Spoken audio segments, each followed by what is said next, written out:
Ndiri mukadzi ane makore 33. Ndine vana vangu 2 muwanano yekutanga, then takaparadzana nemurume for 5 years. Ndikazosanganawo nemumwe wekuZimbabwe muno muSouth Africa. Ane vana vakewo 2, neniwo ndine vangu 2. Wedu tese i1. Tave ne2 years tiri tose. Akanobvisawo padiki 200 USD chete, kungozivikanwa kuti murume wangu. Murume uyu anoita zvekuvaka. Munhu anobata mari, asi pa2 years hatina kana chatinacho. Ndikada kuti ngatidai hanzi imari yangu. Munhu anofadza nharaunda yatinogara. Zvivana zvidiki anozvipa mari, vanhu vakuru anovatengera doro. Vanhu vanotoziva kuti tikaenda kwatawa tinopiwa mari. Munhu anodiwa nemunhu wese. Chinonyanyondirwadza haachengeti vana vake. Ndikamuti tengerawo vana vako chakati, anoti handiudziri zvekuita. Ndikati handidi kuti ex-wife yako icheme neni. Ndo pakazotangira nyaya hombe. Ndakatora mari yaive mumba, ndikaba nhamba dzex, ndikatanga kuti ngatizivanei because ndaona nhamba mufoni memurume wangu. Akandishura mukadzi iyeye. Ndikanzi kushayisa vana vangu rugare iwewe, Mwari vachakutonga. Ndakabva ndamuudza murume uya ndikati ndiri kuona muchitukwa pamameseji mufoni menyu, uye muri kukomplena nezvevana, muchiti zviri kukuremerai nevana vangu vandinavo.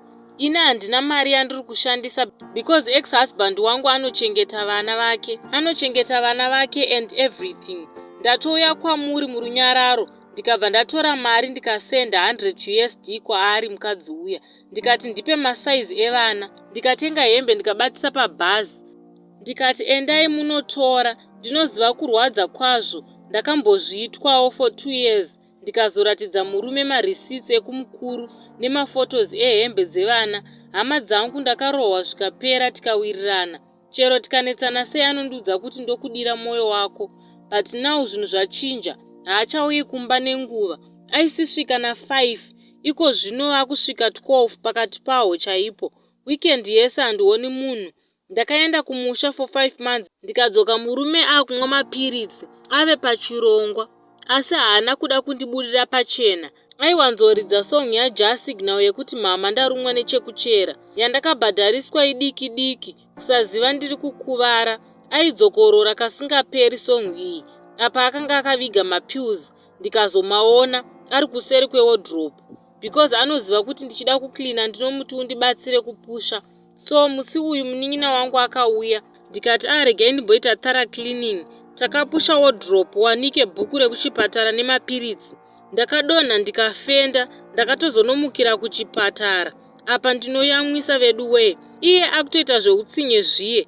Ndakanotestwa ini nemwana, tikanzi hatisati tave nacho, asi vakati udzoke futi. Apa ndiri kupiwa mapills eprep. Iye kana kutombotya zvake, nawo akuchinyatsohura zviri pachena. Anouya obva apaka mota pagate apa munenge muine munhukadzi. Zvonzi munhu akumbira lift, iko zvino mafeelings handisina vedu we. Ndikangozvifunga misodzi inobuda kuti Mwari ndaitsanya kuti ndodawo imba yangu. Kwakusangana nezvakadai wai vedu we. Mari yake handichaizivi, uye nawo handisati ndakwanisa kuti ndidzokere kubasa. Ndakambomiswa nekuti ndandisingachaite basa nemazvo. Taishanda tiri 6, ini ndindaisvigirwa ndisina kana chandaita ndichifunga zvandakaona. Ndakavarondedzera nyaya yangu kubasa vakati tozvinzwisisa, toziva uri munhu anoshanda, ukaita right udzoke.